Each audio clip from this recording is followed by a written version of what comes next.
Side of San Antonio, light to moderate rain coming down wherever you see those greens and yellows, but still tracking some very strong thunderstorms that are starting to move in to the Houston area as well. And you see those 60-mile-an-hour winds near the center of that storm, still making it a tropical storm. And here's the problem with Harvey. This is the storm track over the next 3 or 4 days, and you can see it's just going to kind of sit here and spin over sections of South Texas, and that means that rain is just going to accumulate maybe another 5 to 15 inches on top of that 5 to 15 inches I've already showed you. And actually some areas could see isolated reports up to about 40 inches of rain with Harvey, so certainly something to keep an eye on here over the next week or so. Meanwhile, back across southern Arizona, we have a blowing dust advisory in effect mainly for Cochise County right now. Each one of these little pop-up storms you see here can produce about 40 to 50-mile-an-hour wind gusts, so we'll have to watch for some reduced visibility on the roadways, especially east of Tucson. We had a couple of storms up near Oro Valley and the Catalina foothills earlier today, but we're still watching some storms build up over the San Pedro River Valley up to our northeast, and these are dropping down to the southwest, so we can certainly still see some of those storms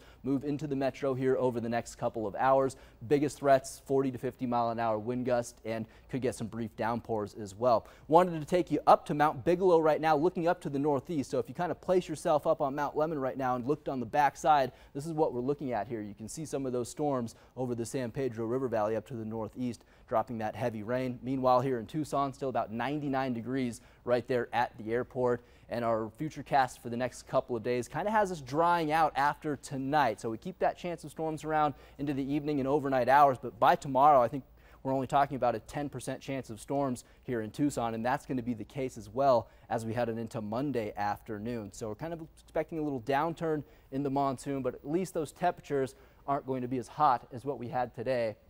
It was 104, expecting around 102 tomorrow and right around 100 for the next several days. And that monsoon, yeah, not looking all too great, Larry.